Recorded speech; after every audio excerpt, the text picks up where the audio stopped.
বিসমিল্লাহির রহমানির রহিম। আসসালামু আলাইকুম ওয়া রাহমাতুল্লাহি ওয়া বারাকাতুহু। হ্যালো বন্ধুরা, আপনারা সবাই কেমন আছেন? আশা করি ভালো আছেন। আমিও আপনাদের দোয়ায় আল্লাহর রহমতে অনেক ভালো আছি।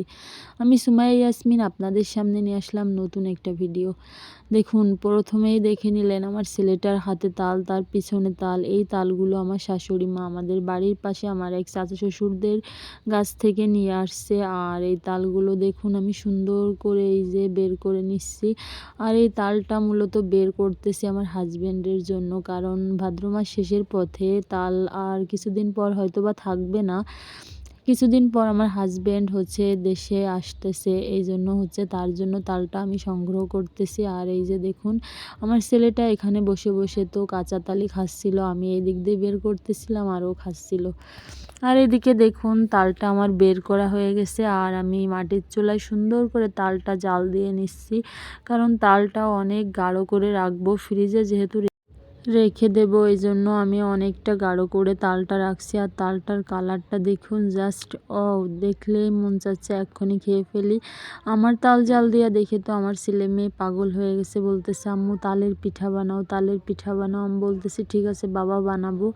আমি 2টা ডিব্বায় রেখে দেবো আমার হাজবেন্ডের জন্য, বাকি তালটা আমি আমার ছেলে মেয়েকে পিঠা বানাই দেবো। এই যে দেখুন তালটা কত সুন্দর, আর এর ভিতরে দেখুন আমার ছেলেটা গুঁড়া এনে বলতেছে আম্মু পিঠা বানাই দাও।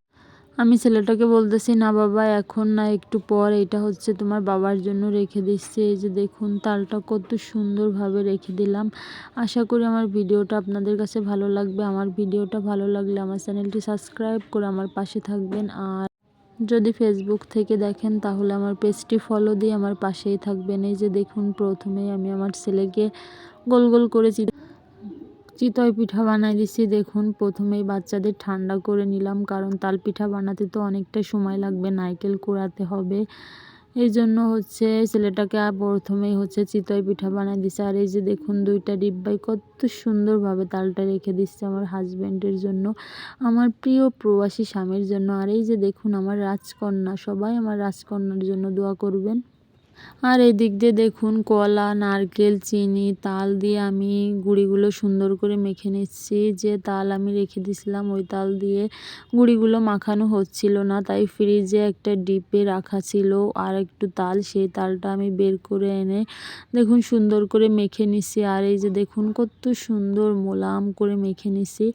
এখন আমি দেখুন চুলায় কড়াই বসিয়ে দিচ্ছি, কড়াইতে তেল দিয়ে দিচ্ছি। তেলটা গরম হলে দেখুন তালটা আমি কত সুন্দরভাবে দিয়ে দিচ্ছি। এভাবে আস্তে আস্তে পুরা কড়াইতে আমি এভাবে তালটা দিয়ে দেব। দিয়ে দেওয়ার পর কিছুক্ষণ মিডিয়াম আঁচে জাল করে নেব।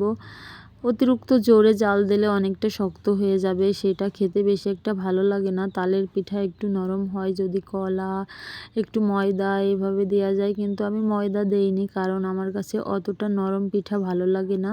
এই যে দেখুন কত সুন্দরভাবে আমি তাল পিঠা বানিয়ে ফেলেছি। আর এইদিকে তো সন্ধ্যা হয়ে গেছে, আমার ছেলেটা দেখুন গান শুনতেছে আর নাচতেছিল। দেখুন কত সুন্দর এনজয় করতেছে তাল পিঠা খেয়ে। আর এদিকে দেখুন আমার মেয়েটা হাতে নিয়ে এই যে দেখুন খাচ্ছিল কিভাবে, আমি আপনাদেরকে একটু দেখিয়ে দিলাম। এই যে দেখুন সবাই আমার রাজকন্যা রাজপুত্রের জন্য দোয়া করবেন, আমার জন্য দোয়া করবেন। আর আমার তাল পিঠা বানানো কেমন হয়েছে অবশ্যই কমেন্টে জানাবেন। আর এই যে দেখুন আমার মেয়েটা হাতে কত সুন্দরভাবে মেহেদি নিচ্ছে। আমার ভিডিওটা এই পর্যন্ত, আগামী কোনো নতুন ভিডিওতে আপনাদের সঙ্গে আবার দেখা হয়ে যাবে। সবাই ভালো থাকবেন, আল্লাহ হাফেজ।